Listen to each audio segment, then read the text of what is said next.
दोस्तों, इस वीडियो में हम सीखेंगे कि गुणनखंड किस तरीके से निकाला जाता है।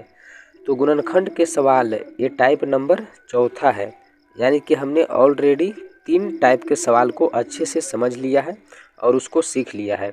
अगर आपने नहीं देखे हैं तो आप जाइए मेरे चैनल पे, हमने सभी वीडियो को बारी बारी से और एकदम कॉन्सेप्ट के साथ सिखाया है। आप वहाँ पे जाइए और हर एक टाइप के सवाल को आसानी से उसको देख लीजिए और समझ लीजिए। तो चलिए अब हम इस वीडियो में इस प्रकार के सवाल को गुणनखंड बनाना सीखेंगे, जहाँ पे एक जगह माइनस में हो और एक जगह प्लस में। तो देखिए इसको हम किस तरीके से बनाते हैं, और इस वीडियो के लास्ट में हम आपसे एक सवाल भी पूछूंगा जिसका जवाब आपको कमेंट बॉक्स में देना है। तो चलिए प्रश्न को शुरू करते हैं। तो यहाँ पे देखिए कि जो संख्या लास्ट में है इसको गुना करेंगे हम एक्स स्क्वायर के पहले वाला संख्या के साथ। तो 2 को गुना कीजिए 12 से, तो यहाँ पे आ जाएगा 24। तो इसको हम साइड में यहाँ पे 24 लिख लेंगे। अब 24 लिखने के बाद हमको 2 वैसा संख्या को खोजना है कि जिसको गुना करें तो 24 आवे, और वही दोनों संख्या को जब जोड़ेंगे तो यहाँ पे 10 आना चाहिए। हालांकि यहाँ पे माइनस में 10 लिखा हुआ है, लेकिन आप यहाँ पे माइनस को भूल जाइए। पहले आप यहाँ पे ये समझिए कि हमको जोड़ने के बाद 10 आना है, उसके बाद हम माइनस को भी अच्छे से समझा देंगे। तो यहाँ पे 24 को हम इस तरीके से लिख सकते हैं 8 गुना 3, क्योंकि जब 8 को गुना करेंगे 3 से तो यहाँ पे आ जाएगा 24। लेकिन जब हम 8 को 3 से जोड़ेंगे तो यहाँ पे 10 नहीं आएगा बल्कि 11 आ जाएगा। तो हम कह सकते हैं कि ये दोनों संख्या मेरा नहीं होगा, यानी कि गलत हो जाएगा। तो 24 को हम इस तरीके से भी लिख सकते हैं 6 गुना 4, क्योंकि जब 6 को गुना करेंगे 4 से तो यहाँ पे आ जाएगा 24। अब उसके बाद यहाँ पे देखिए कि जब 6 को जोड़ेंगे 4 से तो यहाँ पे 10 भी आ जाता है, लेकिन यहाँ पे माइनस में 10 है।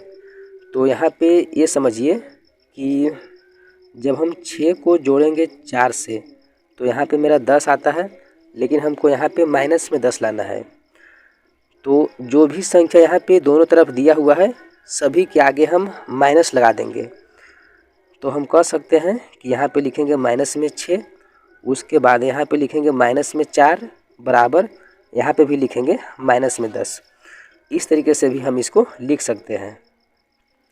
अब इतना लिखने के बाद सभी के आगे हम x से कर देंगे गुना, यानी कि ये हो जाएगा माइनस में 6x, उसके बाद माइनस में 4x बराबर माइनस में 10x। अब इतना लिखने के बाद यहाँ पे देखिए कि जो माइनस में 10x है वही हमने यहाँ पे लाए हैं।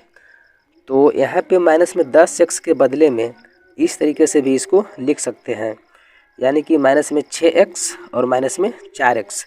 तो चलिए यहाँ पे माइनस 10x के बदले में हम इसको इसी तरीके से यहाँ पे लिखेंगे।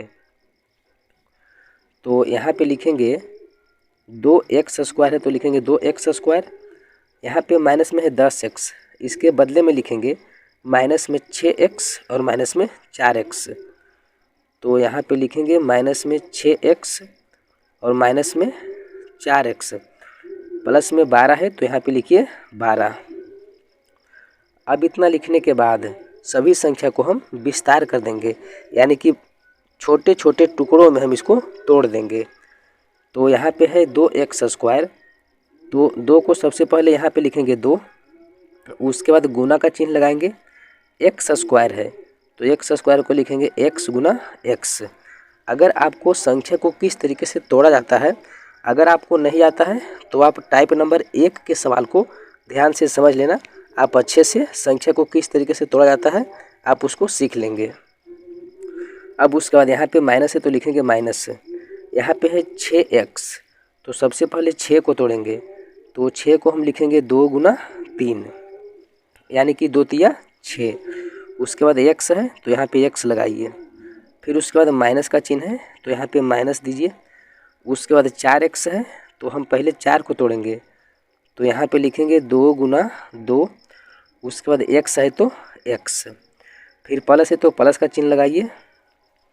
उसके बाद 12 है तो यहाँ पे लिखेंगे 2 गुना 2 यानी कि 2 दूना 4, फिर इसको हम गुना करेंगे 3 से, तो ये हो जाएगा 12। यहाँ पे एक लाइन खींच दीजिए इस तरफ। अब यहाँ पे देखिए कि ये संख्या, ये मेरा पहला पद हो गया, ये मेरा दूसरा पद, ये तीसरा पद और ये यहाँ से यहाँ तक चौथा पद। अब इतना लिखने के बाद 2-2 पद का हम एक जोड़ा बना लेंगे, यानी कि यहाँ से लेकर यहाँ तक मेरा एक जोड़ा हो गया, फिर उसके बाद यहाँ से यहाँ तक लेकर एक जोड़ा हो गया, यानी कि सभी संख्या को हम दो भागों में बांट देंगे। अब इतना इस तरीके से लिखने के बाद जो भी संख्या दोनों में रहेगा इसको हम कॉमन लेंगे। कॉमन का मतलब होता है कि इसको हम ब्रैकेट के बाहर लिखेंगे और जो संख्या दोनों में नहीं रहेगा इसको हम ब्रैकेट के अंदर लिखेंगे। जैसे देखिए हम इसको किस तरीके से लिखते हैं। जैसे यहाँ पे देखिए 1 2 यहाँ पे भी है और 1 2 यहाँ पे भी है, तो हम 2 ले लेंगे कॉमन।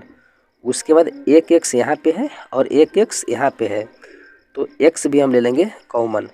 उसके बाद ब्रैकेट लगाएंगे, यहाँ पे x बच गया तो यहाँ पे लिखेंगे x, माइनस है तो माइनस लगाइए। उसके बाद यहाँ पे 3 बचा तो यहाँ पे हम लिखेंगे 3।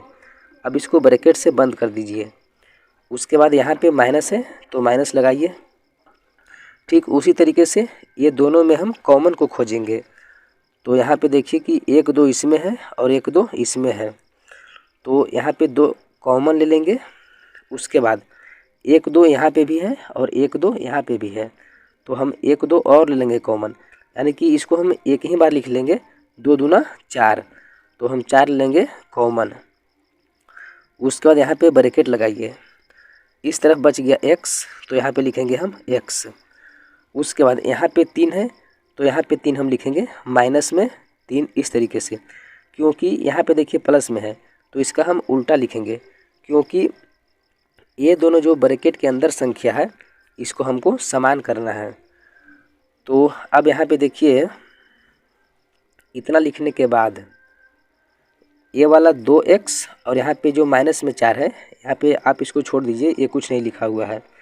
यहाँ पे माइनस में 4 है और यहाँ पे 2x, ये दोनों को हम एक तरफ जमा देंगे, यानी कि इसको हम लिखेंगे एक तरफ। 2x है तो 2x और माइनस में 4, इसको हम इस तरफ इस तरीके से एक पर लिखेंगे।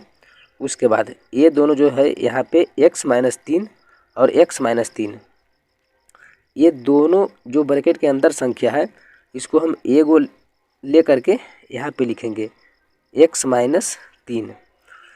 तो अब यहाँ पे देखिए कि ये दोनों जो मान निकल कर आया यही हो गया मेरा आंसर।